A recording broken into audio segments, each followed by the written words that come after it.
Okay, my wonderful students, we're going to talk about Mercury and Venus today. Actually, Venus and Mercury in that order. Maybe a little bit about Jupiter. You'll have some more reading to do over the weekend. And also, we're going to talk about the Kelvin temperature scale. But before we do that, I want to draw your attention to homework X. I mentioned it last time. It is set up. And it is running, and I know many of you have done it. It's a one-question quiz by which we enable you to signify that, yes, I would like to have my exam 1 Scantron printout in PDF. So it'll look, on the grades page, it looks like this. Homework X, do you want your exam 1 Scantron printout? We can send that to you, no sweat, through the web courses messaging system, and that is considered confidential. Now, email is not, so we're not going to send it to you to your email address. We're going to send it to you through web courses. So the inbox messaging system is what I'm talking about. All right, it seems to work pretty good. And the person that's doing that is sitting to my right. Jenny Larson. So anyways, try to get that done by 11:59 p.m. tonight. And it's just, and it's not part of your grade. It just helps us get the, so it's not, if you don't want it, you get a 0, but that doesn't affect your semester grade. It's not regular homework. All right, so there's your deadline is 11:59.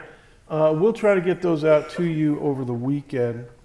And also the blurb files that make the printout useful, since we don't hand back exams as a rule in Astronomy 2002 sections, throughout the department.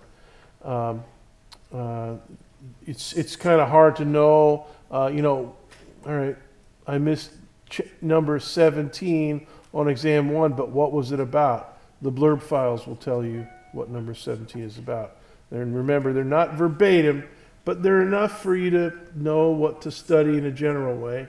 Like what chapter of the book. It'll tell you, to read up on Kepler's third law or whatever the topic has to be. All right. Now, questions about that?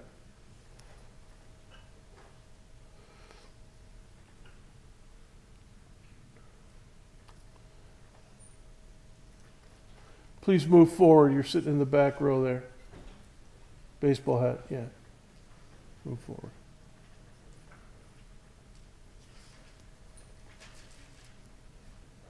All right, let's keep going.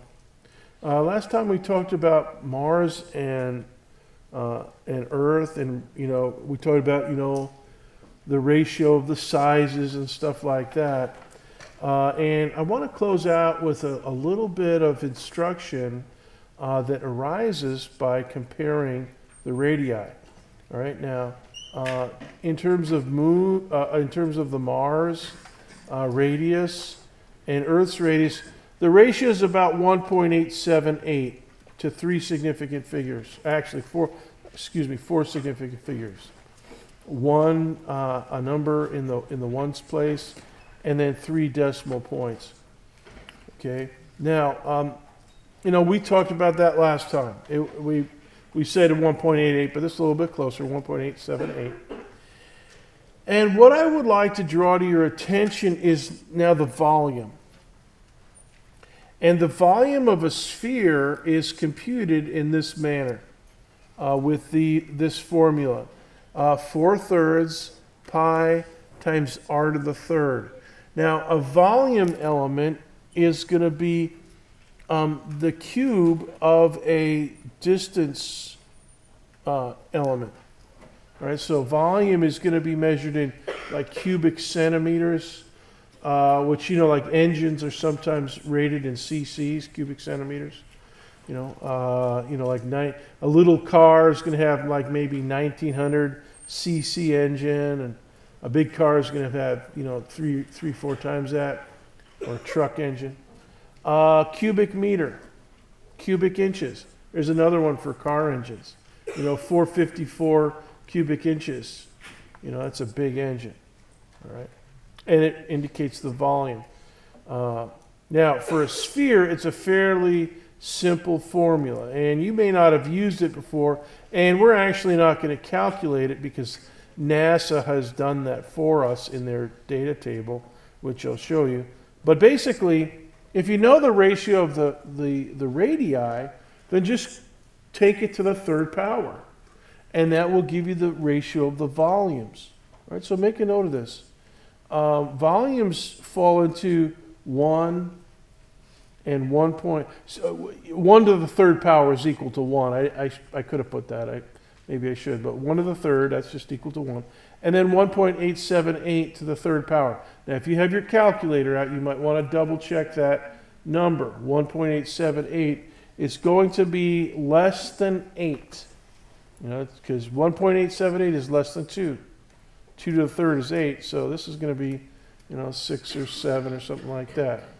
All right, now, anybody calculate that out? 1.878 to the third power? Who's got it? 1.878 to the third power. Get your clickers out, too. You're going to be doing some calculations and clicking. 1.878 to the third power. So 1.878 times 1.878 times 1.878. Come on, what do you got? What do you got? Repeat? 6.63. Okay. 6.623. All right, that's what I got. So there's your volume ratio, 1 to 6.623. All right. So whatever your radius ratio is, take that to the third power, and that's your volume ratio. Because volume is a base, it's always going to involve something to the third power. And for spheres, it's pretty cinchy. All right. But now let me just ask you a question.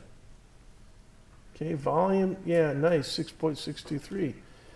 But wasn't the mass even bigger than that? 9.30? Remember that? Do you have that from your notes? Yeah, the mass is, for one Martian mass, there's 9, for every kilogram of mass on Mars, Earth has 9.3 kilograms. Right? Now, those two numbers, the volume of Earth encompasses all the mass, all right? And because the volume of the mass of the atmosphere is not that big, so it's the volume of the Earth that encompasses the mass. It's the volume of Mars that encompasses its mass. So why aren't these numbers? Why are they different? Earth has 6.623 times the volume, but 9.3 times the mass. Make a note of that. Here's another way to write it: 6.623 times the volume. 9.30 times the mass. Or you could write it down this way: 6.623 multiplied by the volume. So Earth has 6.623 times the volume of Mars and 9.30 times the mass of Mars. Kilogram for kilogram, it has 9.30 more. And cubic centimeter for cubic centimeter has 6.623. There we go. So 6.623 times the cubic meters of Mars, 9.30 times the kilograms. So that's like saying kilogram for kilogram, Earth's got 9.30 more kilograms than Mars. It's got 6.623 times the cubic meters, the volume of Mars. All right, so there's those two numbers. And we're actually, have you got it written down yet? Are you catching my emphasis here? That these two numbers are something we're going to talk about? 6.623 and 9.30? Yeah. So make sure you got those written down, because I want to think it over. And I'm going to give you an iClicker question. And I want you to read it carefully, and I want you to think very carefully about what you read. All right? Because it's about those two numbers. Here we go.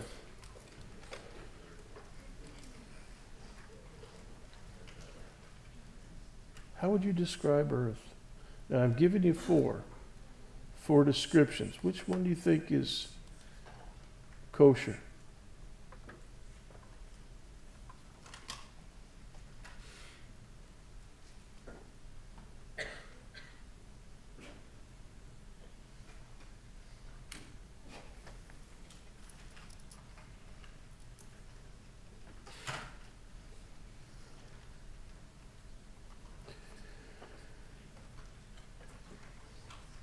I would not have predicted that. I'm looking at your guys' answers. And I would not have predicted that they're stacking up the way they are.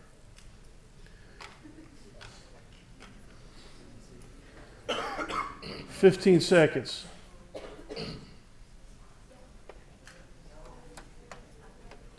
Ten, 9, 8, 7, 6, 5, 4, 3, 2, 1,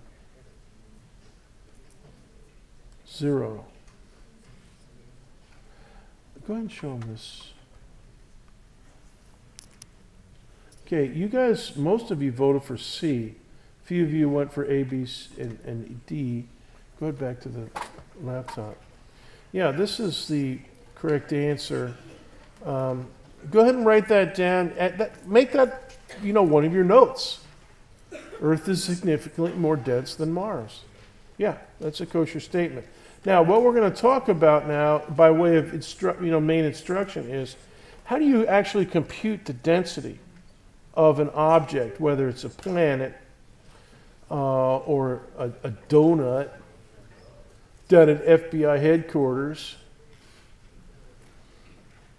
Because the FBI, they're just a bunch of police officers down there. Police officers are always eating donuts, So here's the formula in general. Just take the mass, whatever it is, the mass of your cup of coffee, and divide by the volume. And that will give you, in general, the mass. So chapter 9.5, and guess what, you guys? Chapter 9.5 is about Mercury. Yeah. So if you look at kind of the calculation that we're doing today, they're working on an example of it for Mercury, so it's kind of cool. So the density of Earth, now here's what we were saying, 9.30 times the mass of Mars, whatever that is. Right? So that's the numerator. And so we're stating the density of Earth in terms of the mass and volume of Mars. Now the denominator, that's the volume of Earth, and the volume of Earth is 6.623. 1.878 quantity to the third power. 6.623 times whatever the volume of Mars is. All right? Now we can, measure the mass of Earth. We can measure the mass of Mars by looking at orbits and stuff using Kepler's third law. We can eyeball and triangulate the diameter and the radius and figure out its volume. So all this stuff is cool. Now I want to segregate the numbers out front, 9.30 and 6.623, and then kind of park the mass of Mars divided by volume of Mars inside those square brackets, just for bookkeeping purposes. All right, because that stuff in the square brackets, that's actually the density of Mars. It's the mass of Mars divided by the volume of Mars. All right, so whatever that is. All right.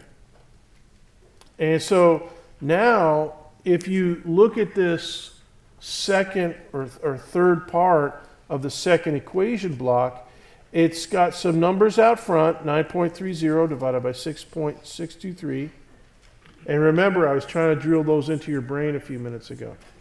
All right, this is why. And they form the quotient out in front of the density of Mars. So all you got to do here is divide those two numbers And what do you get? Do it on your calculator. Good, I see people picking up their calculator. 9.30 divided by 6.623. It should be about 1 point, what do you have? 1.40. Nice, 1.40, very good. I verify you on that. So the mass, the density, the volume and stuff, they all work out. You know, the mass 9.30 times the mass of Mars. The volume 6.623 times the volume of Mars, and the density 1.40 times the density of Mars. So that means Earth is significantly 40% more dense than Mars. And that, my wonderful students, you can make note of it. It's not going to be on the screen, but we said that the what do you call it? The surface gravity of Mars was weaker than the surface gravity of Earth. The pull of gravity on Earth stronger than the pull of gravity on Mars, the surface of Mars. Yeah, this is another way to factor that in. It is weaker because this is true, and because of the size of Mars. Question? So what does that symbol on the left represent? Oh, the symbol on the left, it looks like the letter P. Right. Yeah, but it's not. Okay, thank you for, I should have mentioned that earlier. That kind of a script-ish looking P is actually a Greek letter, lowercase rho. The R sound in Greek. So I don't know, that's the customary symbol for density. You know, we use D for distance, you know, D for difference, but we don't use it for, you know, we use D for other stuff too, but rho is the symbol customary for densities. Now, questions about this before we continue? Yes? So density of, like the plus sign? Oh yeah, the plus sign, the circle with the plus sign, I've mentioned that before. That's the symbol for Earth. Right, so And so it's density of Earth equals 1.40. yeah, so you would say in English, the density of Earth is 1.40 times the density of Mars. All right, so significantly more dense. You know, if it was 1.01 times the density of Mars, then you would say, well, that's pretty close. You know, but 40% higher, that's a little bit more. Yeah. What makes it so? Is it volume water? What makes it so? What makes it so? Well,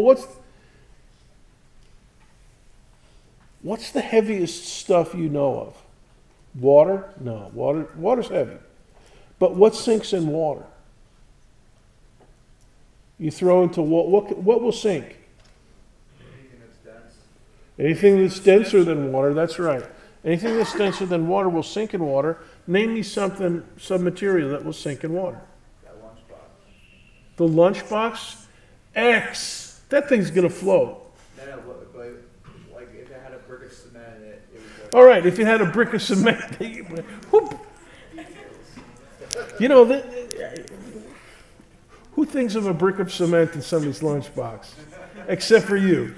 Anyways, yeah, if you put a brick of cement in there, or if you just throw a brick of cement into the water, and cement is limestone, sand and limestone, and a little bit of other chemicals in there, depending. Metal. And you know, limestone, calcium carbonate, that's calcium, carbon, and oxygen. There's tons of that in the surface of the Earth. And silicate, sand is silicon dioxide. In the crust of the Earth, it's mostly silicon and oxygen. Those are the two biggest. Metal. You know, the core of the Earth, the very center of the Earth is metal, we think. So it's, you know, so that's probably why Earth's got a lot more. You know, it's Mars, we think, has a metallic core, but not as big of one proportionally as Earth does. So I should probably look that up. You know, how big is the core, the metallic core of Mars? I'm sure somebody knows. Here's go ahead and jot down this website address, this URL. This is the planetary fact sheet. And I actually have it bookmarked on my computer. I look at it a lot. We've been using some of the data from this. But they have a row where they've computed density, like I mentioned before. NASA has done that with the latest and the greatest measurements of Mercury, Venus, Earth, Mars, Jupiter, and on out. They even have the moon in there. And so the moon's not a planetary fact sheet, but because it's our moon, we put it there anyways. And you can look at the densities of Mercury, Venus, Earth, moon. Look at the moon's density.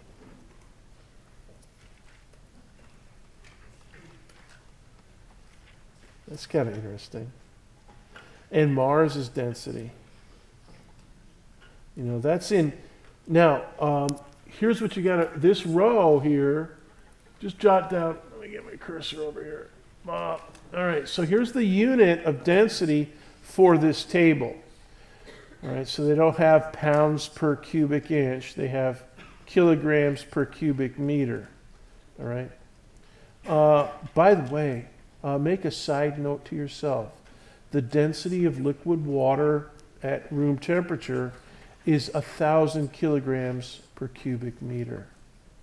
1,000 kilograms.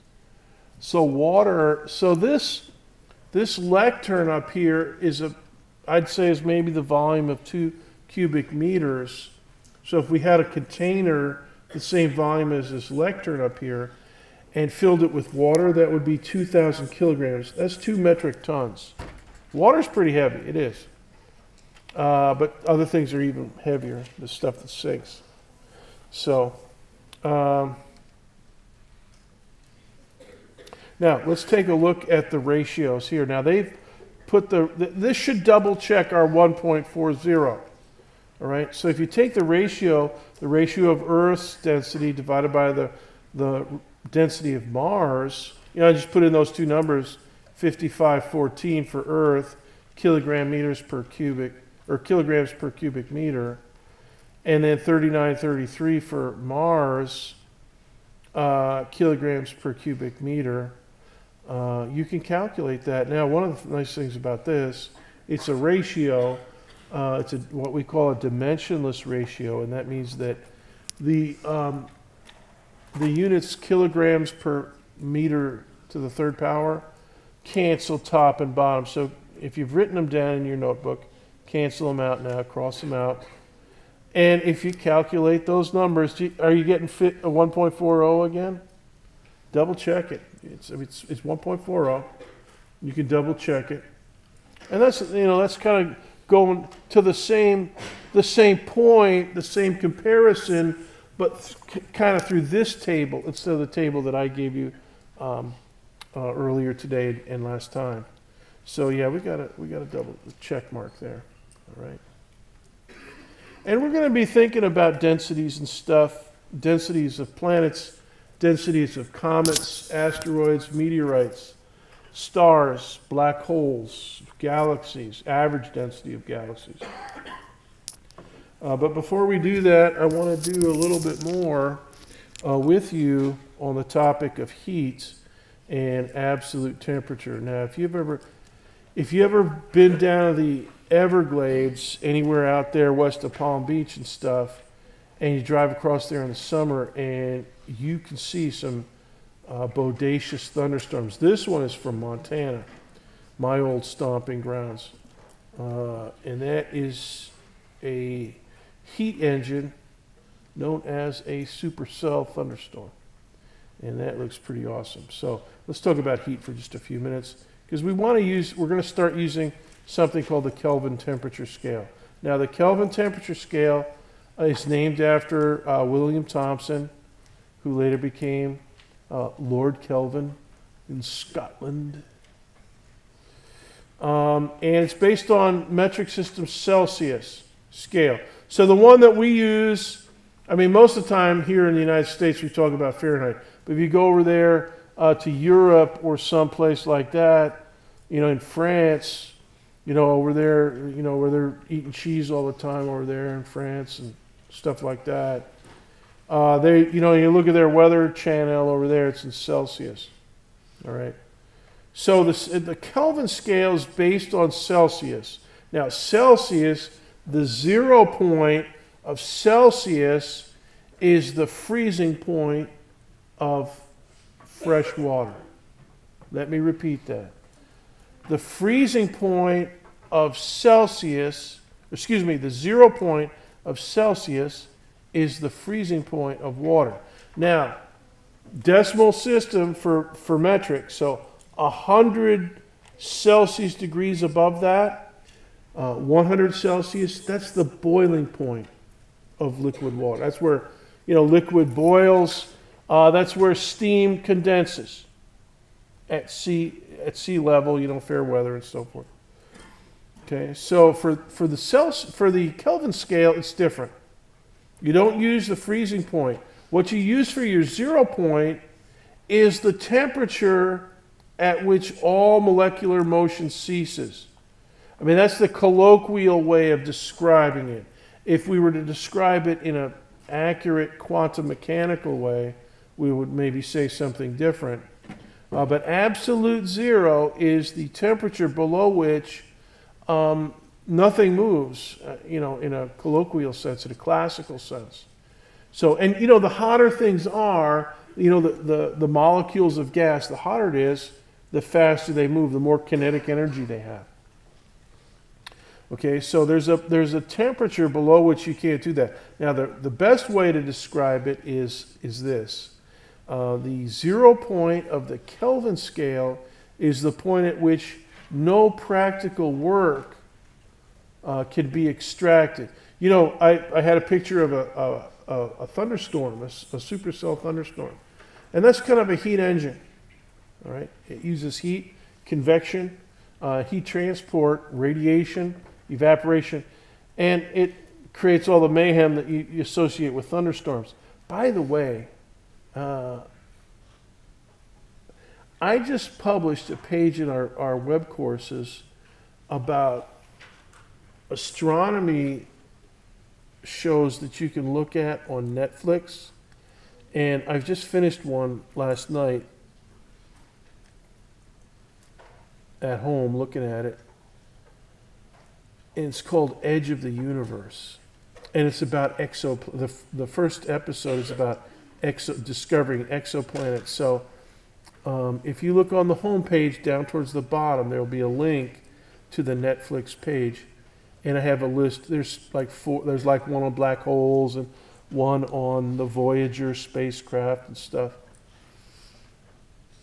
And the one I just finished last night, Edge of the Universe, episode 1, it's a little bit out of date in terms of the search for exoplanets, because we have a lot more than they're talking about, but they allude to the Kepler spacecraft in it. Anyways, the reason I'm bringing it up now in the context of a thunderstorm is they found a planet where they think that the thunderstorms are so big, the conditions are so hostile, a bolt of lightning, they figure that the conditions are right for a lightning bolt 1,000 miles long.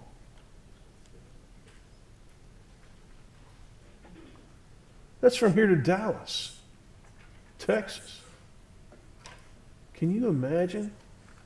A thunderstorm here in Orlando, or a thunderstorm that big, and a thunderbolt, a lightning bolt that long.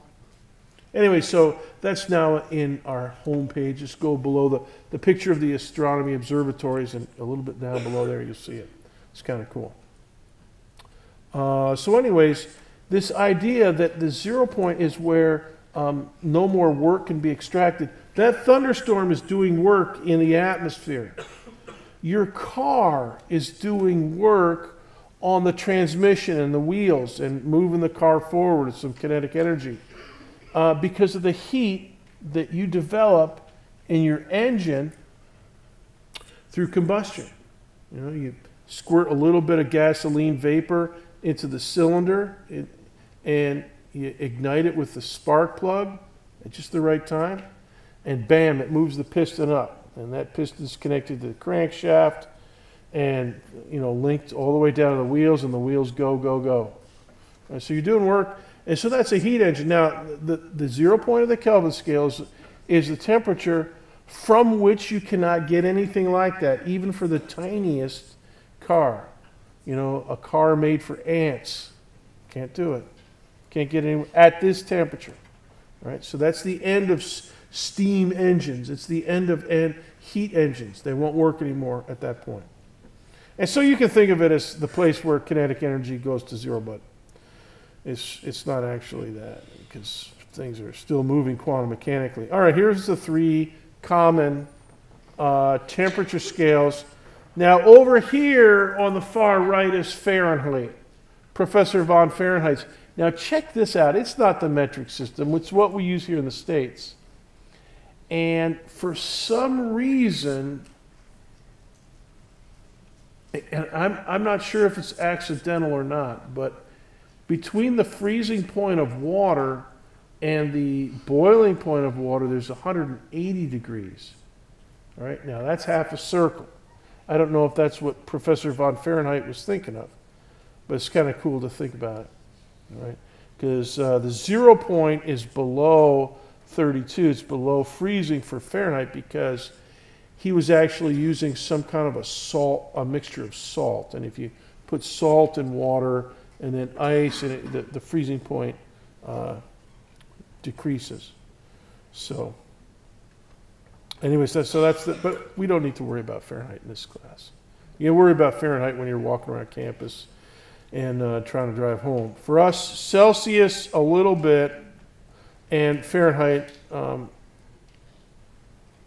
for almost everything. So here's the key. 0 Kelvin is the same as negative 273 Celsius. All right? And 273 Kelvin is the same as 0 Celsius. So the freezing point of water in the Kelvin scale is 273. It's like 273.12 or something like that. But we'll just round it off to 273. All right? And so whatever your Celsius temperature is, right, add 273, and then that'll give you the Kelvin temperature. You going to write this down in your notes? Let me repeat that, because we're going to do a clicker question in just a second. Whatever your Celsius temperature is, add 273, and that'll be the Kelvin temperature. All right, so for instance, if your Kelvin temperature is 100, you're boiling water, or excuse me, if your Celsius temperature is 100 degrees Celsius, you're boiling water, then that means that your Kelvin temperature is 373, 100 plus 273. All right? Now, you're shaking your head back there. I saw that. Dude in the back row. Why were you shaking your head? You don't believe me? What's that? Well, Celsius and Kelvin. Okay. Because I saw you going like this. No. Like, I can't believe that. No, it's all right. I thought you might have a question. You're good. No, it's good. No problem. Just checking. See, I'm always watching you guys to make sure I see if you're, so I can't see whether is he on Facebook or Netflix? I'm not asking you, I'm asking the young lady next to you. Tell me true. Is he paying attention? All right, good.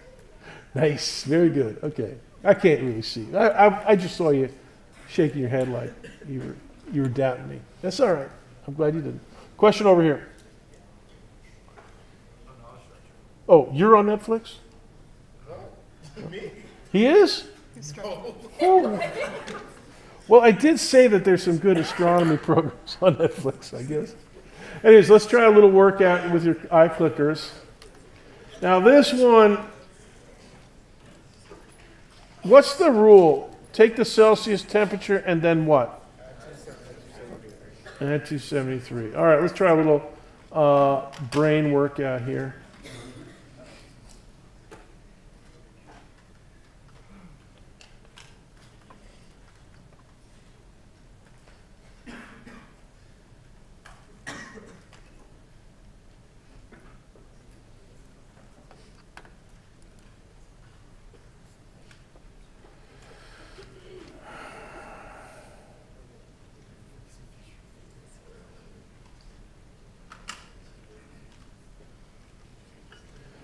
know there's students that are going to be trying to vote for this one down here, but in multiple choice, it won't work. Yeah. Is it supposed to be the kind of question where you have to like pick the letter? No, just A, B, C, D, or E. Yeah, but is it Yeah. supposed to be like a Oh, I did short press answer. send after? It's not Uh-oh. Yeah, you better hit the Jenny accidentally put short answer for this. Type in your type in your answer and then hit the send key. That's what I got to do. Oh, hit the refresh key, type in your answer, and then hit the send key. You know, nice going, Jenny, because now they can vote.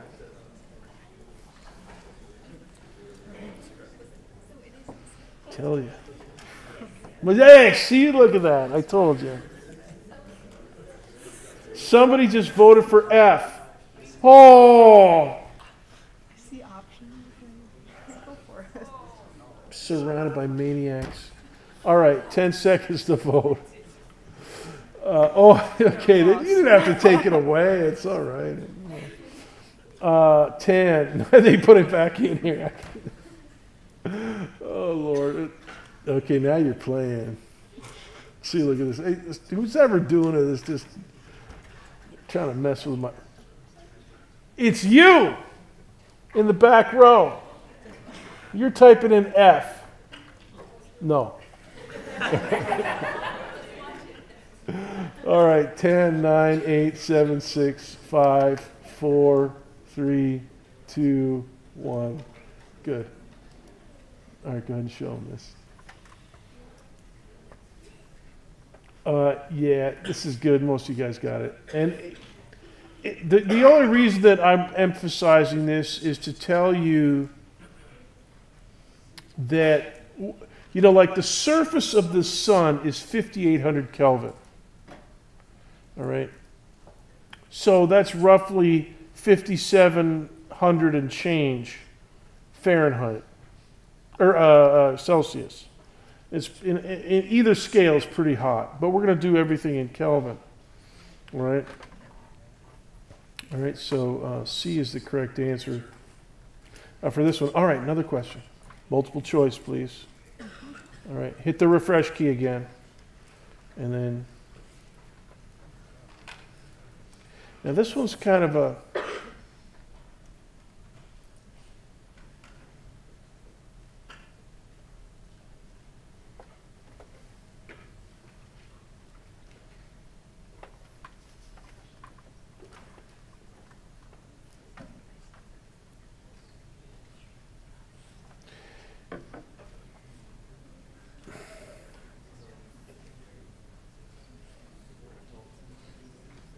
Thirty seconds.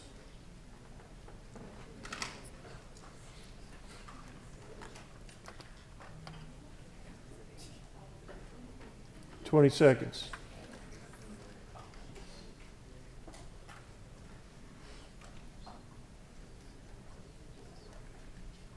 10, 9, 8, 7, 6, 5, 4, 3, 2, 1, 0. Good job. Most of you got this one right. And the reason that that's important is because kinetic energy, we haven't really done the formula for kinetic energy. It actually might be in your textbook. It's 1/2 mv squared, 1/2 times the mass of the object, times the square of its speed, v. And that's always a positive number. And the temperature is a measure of the average kinetic energy, at least in a gas or in many other substances. So kinetic energy, that's the kinetic energy, average kinetic energy of a molecule of like oxygen in the room here that we're breathing, is proportional to the temperature, but only on the Kelvin scale. The other scales, it's, because the other scales can go negative and stuff, so that's no good. Right, so that's one of the reasons we like the Kelvin scale. And we're going to be using it, and you'll get used to it. And this is all I'm going to instruct you about it, but we're going to use it from now on. Matter of fact, we're going to use it in a few minutes. So let's keep going onward from Mars to Mercury and Venus. There's some basic specs for Venus. It's nearly the same size as Earth. So the mass is about 81.5%. Radius is about 95%. And, you know, we were just comparing Earth and Mars. There was quite a discrepancy there. But Venus, pretty close. About 95% of the density of Earth. And you could see that on one of the previous slides with that table of facts from the NASA Space Science Data Center. All right. Now, the orbital size is about 0.7243. All right. So we're a little bit closer to Venus than we are to Mars. You know, Mars is out there at about 1.5. Right? So it's still pretty close to the sun. You know, Earth is close, Venus is close, and Mercury is really close, very hot. But, you know, so getting from Venus to Earth, from Earth to Venus, is a little bit easier than getting all the way out to Mars. Now, notice that this guy, Elon Musk, with his fancy Mars rocket that blasts up. By the way, show of hand, I should have made a quicker question for this. Who actually went to see, or got to actually see it, either from campus or, nice. I wish I could have seen it. Maybe the next time I will. He's not going to Venus, even though it's easier. It's downhill to Venus.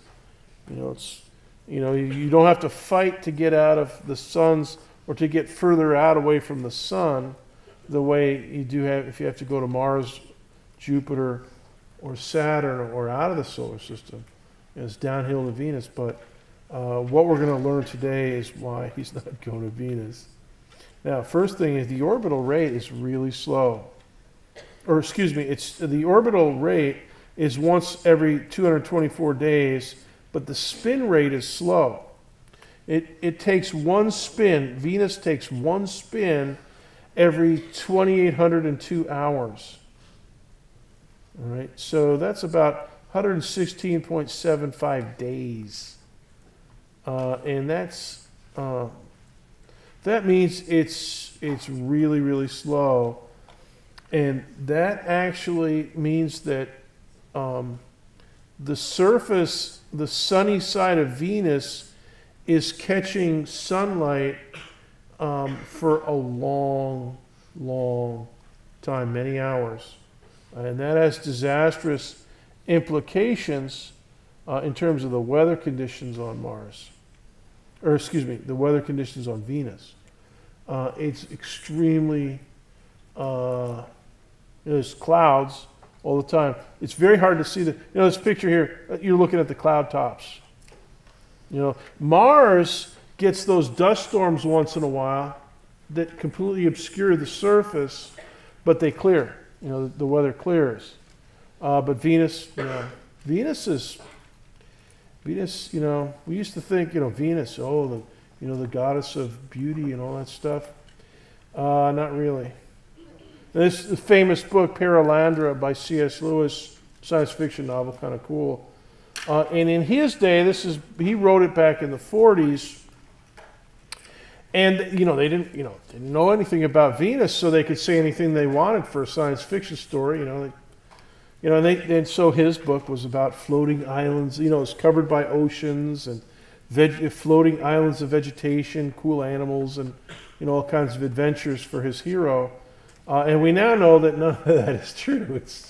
There's no oceans, and there's no cool animals, we don't think. Not like in this book, Peril Ondra. But if we ever did go there, there's a lot of adventurous times. And when I say adventurous times, I'll just bring up the history of the Soviet landers and orbiters in what's called the Venera series. And there's a picture of Venera 13 there. Now, to understand about these probes that they landed on the surface of Venus, you have to understand that the atmospheric pressure we now know is about 92 bars. Now, that you know when you listen to the Weather Channel, they'll tell you, well, the pressure of the center of the hurricane is 972 millibars. Okay, they're talking about millibars, and this is about bars. Sea level is on a fair day 1.10325 bars. Okay, and then millibars are related to that. So Venus is about 90 atmospheres of pressure compared to Earth. All right. And that is like being under sea, under the ocean, about 3,052 feet.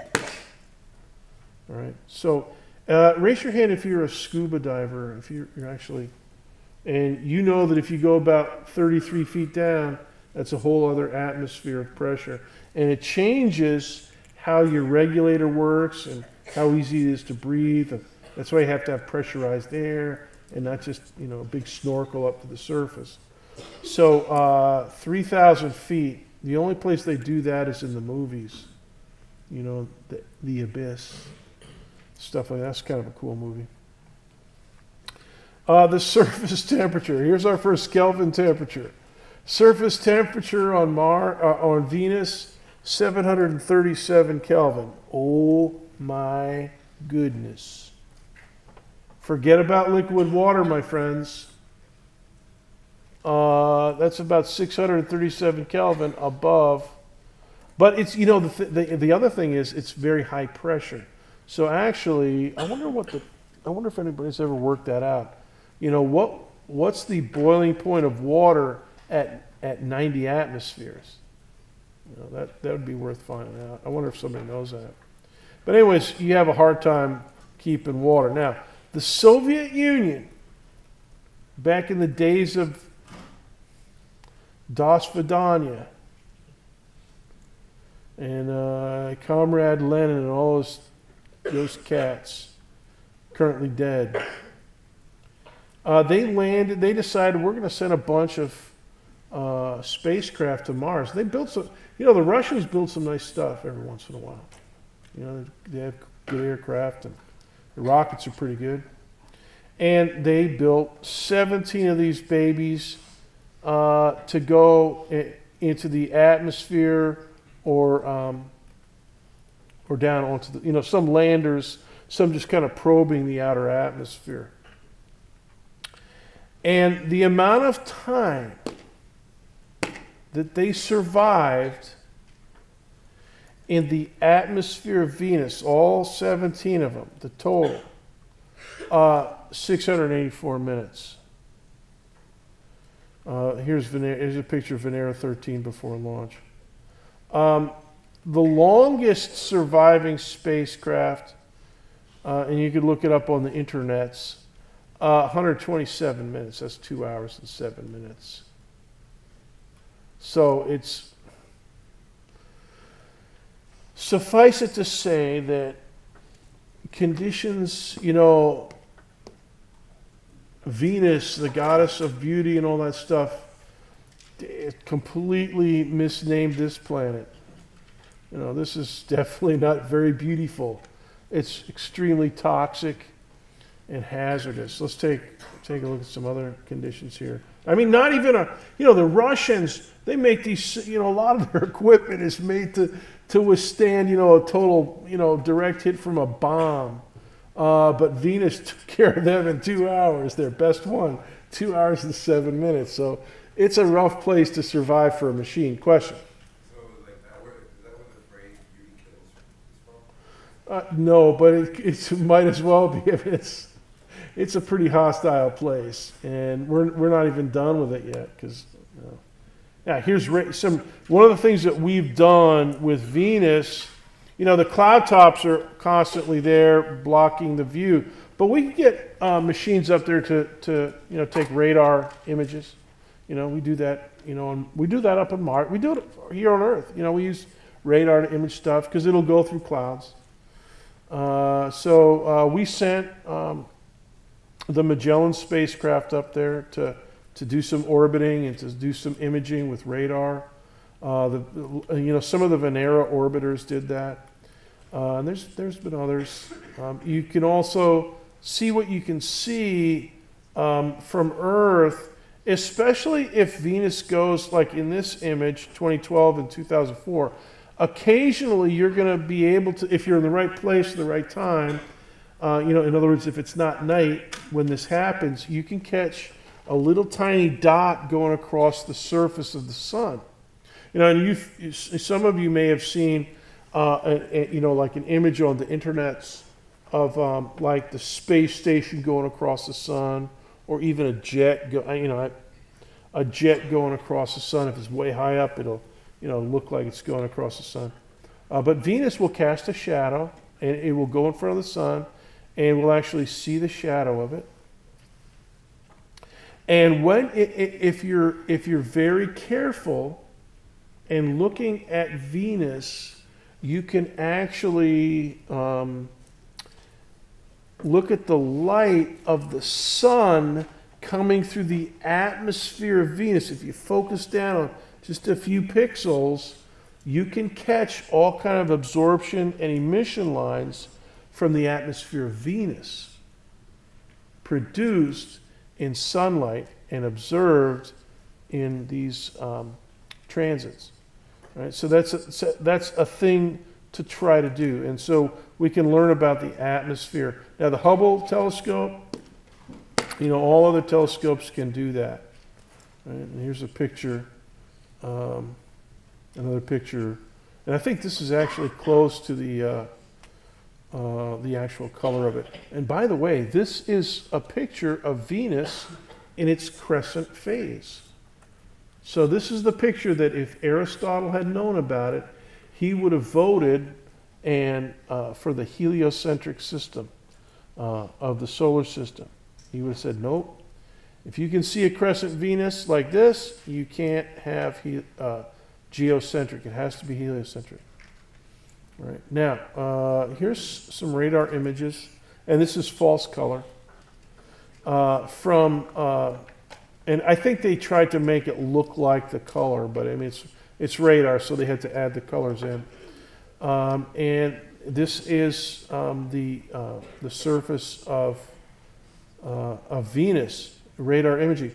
Now, some of these structures here are volcanoes, like this one. And down here we got a crater. You see all kinds of, like these things are volcanic lava flows, they think so.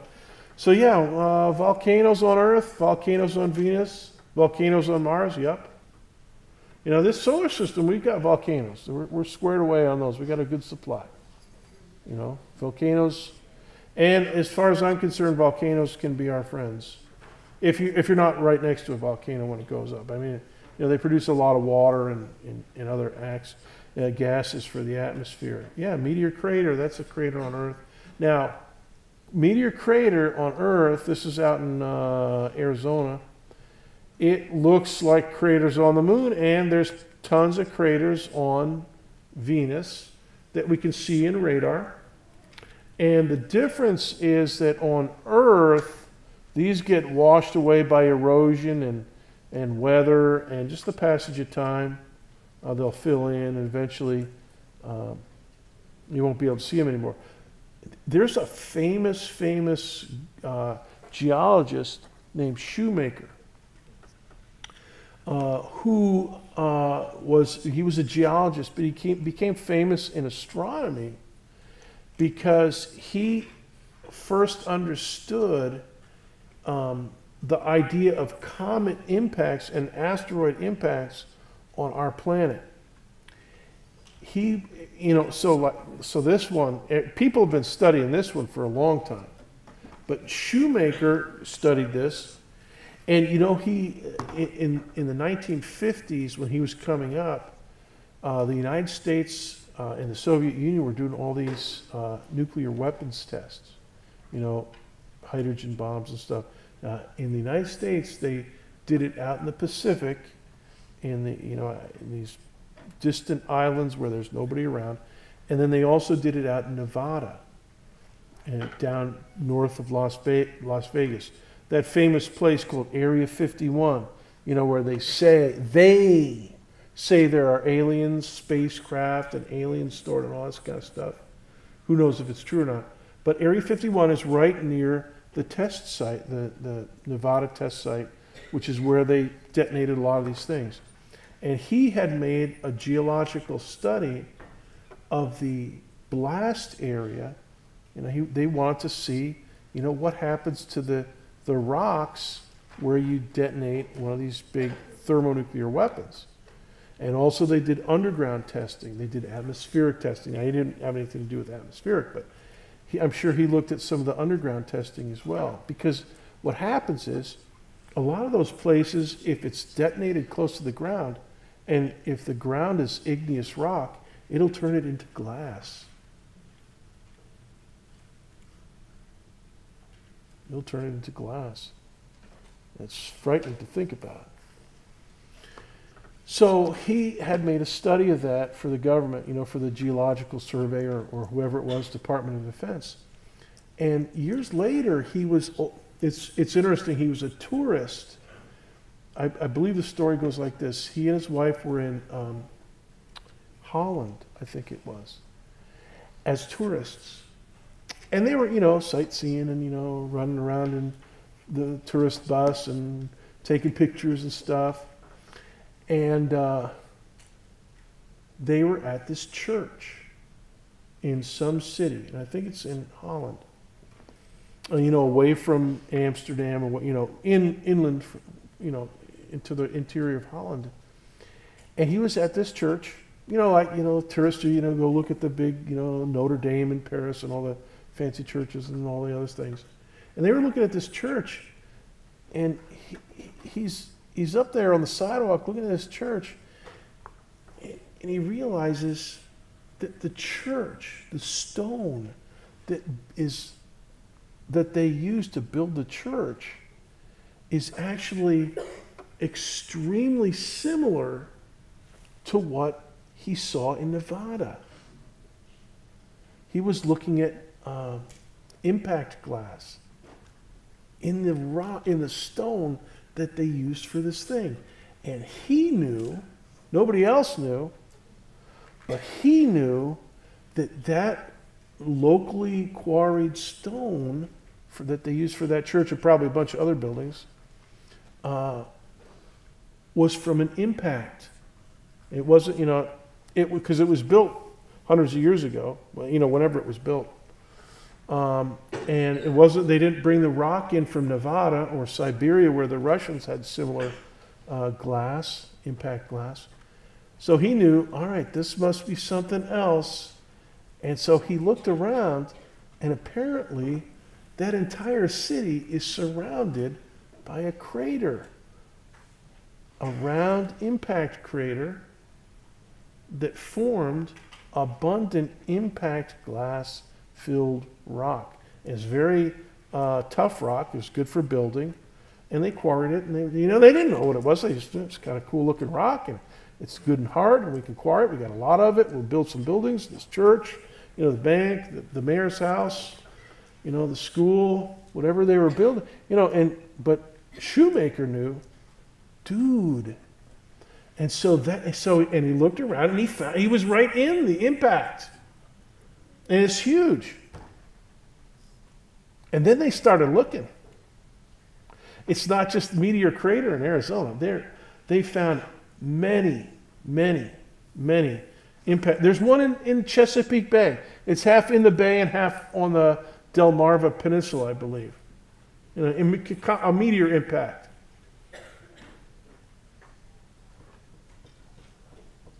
There's a big one up in Canada, up in Quebec, and they've put a dam. You know, it's this big ring. It's a ring-shaped valley. It's circular. It's like a little circle. It's not man-made at all. But what they have done is they put a dam near it, and now it's all. You look at it from space, it's like a circular-shaped lake. It's very cool. So we see these things all over the place. Matter of fact, Lake Okeechobee is not one. I checked that out. Lake Okeechobee would have tons of impact type formations around it. So it's just a round lake. But they're all over the place now that we know what to look for. And so, so Meteor Crater. Now here's the one thing that Venus doesn't have. All right? There's no water on the surface of Venus, we think, because the conditions there do not permit it. So like the Colorado, the Colorado River that forms the Grand Canyon, this enormous canyon, one of the biggest canyons on our planet, although not the biggest one in the solar system. We don't, that's formed by water, the Colorado River. It's wearing away, just the way water, if you run your garden hose through your backyard, eventually it's going to form a little gully, as it drains downhill.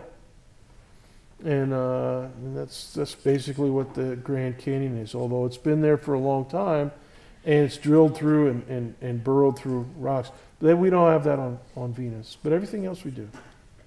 Here's a picture of what, this is from one of the Russian landers before it got greased. And so you can see it, not much love there. Looks more like, the other place. So, no oceans on Venus. Peril Ondra is out. It's far too hot for any type of rain. Here's the composition of the atmosphere. CO2 and nitrogen, not much oxygen. And guess what? There's a good fraction of sulfur dioxide. So guess what kind of rain they do get in Venus? Sulfuric acid. It's extremely hostile place. No wonder those landers couldn't stand up to it. So 150 parts per million. If we had that, that's about 0.015%. If we had that here on Earth, that would be acid rain from, that other place. It would be very bad. Okay, it would, everything that's made of concrete would just dissolve in no time, right? But we have fresh, nice rain most places here on Earth. So it has virtually no weather because of its slow rotation. In other words, their day is extremely long, so there's not, a lot of the winds that we see on the surface of Earth in our weather are because, day is hot, night is cool, and if you have hot air and cool air, there's going to be motion from the hot towards the cold. Right? That's a wind. That's how you get winds along the coast. That's how hurricanes work. We get a lot of that stuff. But if if it's like baking, but when your part of Venus does edge over towards sunset, then I'm sure they get a little bit of weather, but nothing like here on Earth. The slow rotation rate is also why we think that there are no continental-sized tectonic plates like there are on Earth. I believe we talked about those last time. Here's a picture, a global picture. We think of all the tectonic plates. So like California, the San Andreas Fault, that's this tectonic. It's right up here. This is where all the trouble is with San Francisco and LA. One of these days that whole side of the state is going to crack off and fall to the ocean. I don't even want to. I had a job offer out there one time for a lot more money than this, but I didn't want to live in LA, so it's, for that reason. I don't want to be in the big one. And this place, the rim of the Pacific, they call it the Ring of Fire. Yeah. Here's another picture of it. And it's basically where the oceanic plates collide with the continental plates. Continental plates are made of granite, a lighter mineral than basalt. Basalt is the dominant rock of the ocean. Here's the Mariana Trench right here, the deepest part of the ocean. Here's a close-up of the Mariana Arc, they call it. The dark blue part is the trench, and then there's some islands. So up here at the top of that image, that's Iwo Jima. And just north of that would be, I guess, Okinawa, and then Japan, the home islands. And then down here towards the bottom is Guam. And if you keep going further south, you'll get to Taiwan and Philippines and stuff.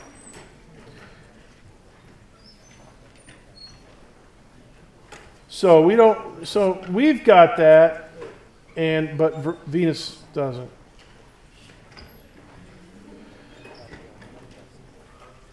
Mercury.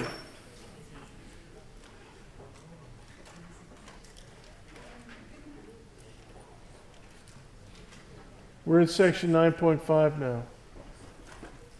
Density is large. Nearly the same as Earth. You saw it from the table. Yeah, it's pretty close. So we figure the core has a diameter of about 3,500 kilometers, extends to about 700 kilometers of the surface. That's a quote from 9.5. Big orbital eccentricity, so perihelion and aphelion are much different locations than they are for our orbit. You know, we have an aphelion and a perihelion, but we're so close to a perfect circle that it doesn't make a big difference. But Mercury, yes, it does. Okay, it's very hot on its daylight side. Right now, look down there at the bottom.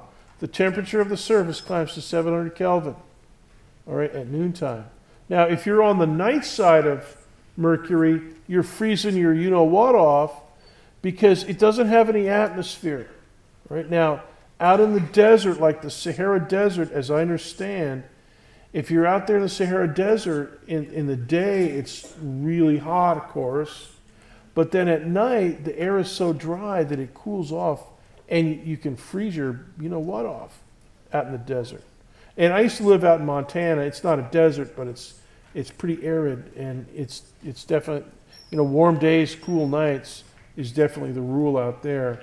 Mercury, same as on the moon. The moon doesn't have an atmosphere, so the dark side of the moon, away from the sun, is really, really cold. Now, just make a note here, there's a lot of craters and a huge impact basin. We'll talk about the impact basin on Mercury on Tuesday, and then we'll start talking about the outer planets. Because that impact basin all the way down on Mercury actually has something to do with the outer planets. All right, you're dismissed. Good class today. I'll see you on Tuesday. Do homework X.